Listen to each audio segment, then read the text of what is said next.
السلام علیکم ورحمۃ اللہ وبرکاتہ۔ کیسے دوستو؟ امید کہ آپ لوگ بخیر و عافیت ہوں گے۔ اللہ تعالیٰ ہر ایک کو عافیت کے ساتھ سلامتی کے ساتھ رکھے۔ میرے دوستو، ہمارے ویڈیوز کو آپ حضرات دیکھتے ہیں، لائک کرتے ہیں، شیئر کرتے ہیں، اور بھی ضرورت ہے دوسروں تک ویڈیو کو پہنچائے۔ دین کی بات، کبھی حدیث سناتا ہوں، کبھی آپ حضرات کے سامنے قرآن سناتا ہوں، کبھی اور کچھ اچھے اچھے واقعات سناتا ہوں، صحابہ کے، بزرگان دین کے، ہمارے بڑے بڑے اللہ والوں کی۔ تو اسی طرح آج ایک واقعہ ہے، زبردست واقعہ میرے دوستو، غور سے سننے کا مقام ہے۔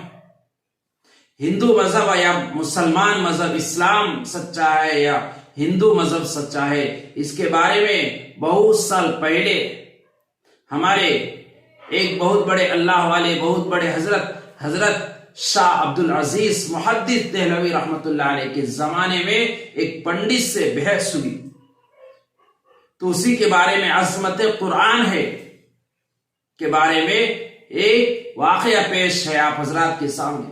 تو میرے دوستو، واقعہ اس طرح ہے کہ حضرت شاہ عبد العزیز محدث دہلوی رحمہ اللہ کے زمانے میں ایک واقعہ پیش آیا۔ اس زمانے کے ایک پنڈت تھا، اس نے دعویٰ کیا کہ ہندو مذہب سچا مذہب ہے، یہ ختم ہونے والا نہیں ہے، یہ ہمیشہ باقی رہنے والا ہے، اور اسلام جھوٹا مذہب ہے اور یہ ختم ہونے والا ہے۔ اس کی دلیل کیا تھی؟ اس نے کیا دلیل دیا؟ اس کی دلیل یہ تھی، اس نے جو دلیل یہ دیا کہ ہمارا 2000 سال سے فلاں مندر 2000 سال سے ابھی تک موجود ہے، اسی حالت پر موجود ہے، جس طرح بنایا گیا اس زمانے میں اسی طرح آج تک بھی اس کی در و دیوار، اس کی کھڑکیاں، اس کے دروازے، اس کے سب کچھ اسی طرح موجود ہے، اس میں کچھ بھی نقصان نہیں آیا۔ تو اس کی دلیل یہ تھی کہ ہندو مذہب سچا ہے اور اسلام جھوٹا ہے۔ ہماری مسجدیں بنتی ہے اور کچھ سالوں کے بعد بوسیدہ ہو جاتی ہے، کھڑکیاں پرانے ہو جاتے ہیں، دروازہ ٹوٹ جاتے یا کچھ بھی، دیواریں پھٹ جاتی ہے، تو یہ ختم ہونے والا ہے۔ اس لیے اس نے یہ دلیل دی۔ تو اس زمانے کے اندر اس کا کوئی جواب دینے والا نہیں تھا۔ پورے مسلمانوں کی اکثریت اس جواب دینے سے ناکام رہی، کوئی اس کا جواب دینے والا نہیں۔ تو اسی زمانے کے اندر حضرت شاہ عبد العزیز محدث دہلوی رحمۃ اللہ علیہ نے کہا کہ میں اس کا جواب دوں گا۔ اس پنڈت نے کہا، کیا ہے جواب؟ بتائیے کیا جواب ہے؟ تو حضرت نے فرمایا، میں یہاں پر جواب نہیں دوں گا، اسی مندر کے در و دیوار پر، اسی مندر کے دروازے پر جواب دوں گا۔ تو ایک دن فکس کیا گیا کہ فلاں دن میں جمع ہو جانا ہے۔ تو تمام مسلمان جمع ہوئے، ہندو بھی جمع ہوئے، مسلمان بھی جمع ہوئے۔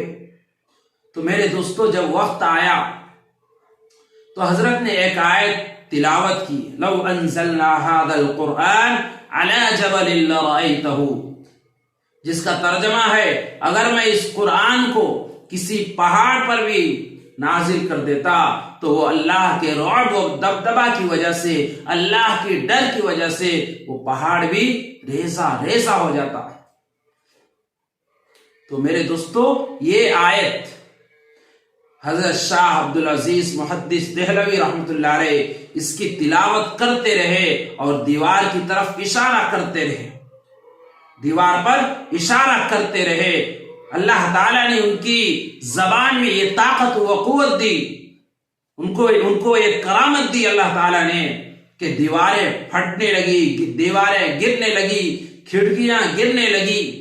تو پنڈت نے کہا، حضرت رک جاؤ، بس کرو، یہاں تک ٹکا دو، اب رکو۔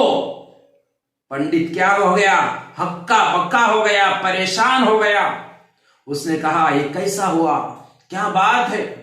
حضرت نے پھر وہی آیت تلاوت کی، لو انزلنا هذا القرآن على جبل لرأيته خاشعا متصدعا من خشية الله۔ اگر اللہ تعالیٰ قرآن مجید کو کسی پہاڑ پر نازل کر دیتا تو پہاڑ بھی اللہ کے ڈر سے، اللہ کے خوف سے ریزہ ریزہ ہو جاتا۔ تو میرے دوستو، یہ تھے واقعات۔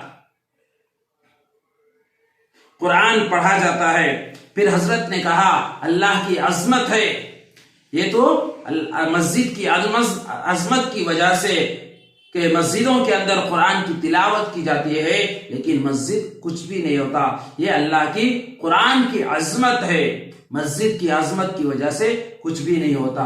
تو میرے دوستو، یہ تھا، تو اس سے پتہ چل گیا کہ اسلام ایک سچا مذہب ہے، قرآن ایک سچی کتاب ہے، کلام اللہ ہے، اللہ کا کلام ہے، قرآن مجید اللہ کا کلام ہے، اور اسلام کبھی ختم ہونے والا نہیں ہے۔ تو میرے دوستو، اس واقعے سے ہم سب کو عبرت حاصل کرنا چاہیے، سبق لینا چاہیے۔ اللہ تعالیٰ سے دعا کرے کہ اللہ تعالیٰ ہم سب کو قرآن کی تلاوت بار بار کرنے کی توفیق عطا فرمائے، قرآن کو سمجھنے کی توفیق عطا فرمائے۔ السلام علیکم ورحمۃ اللہ وبرکاتہ۔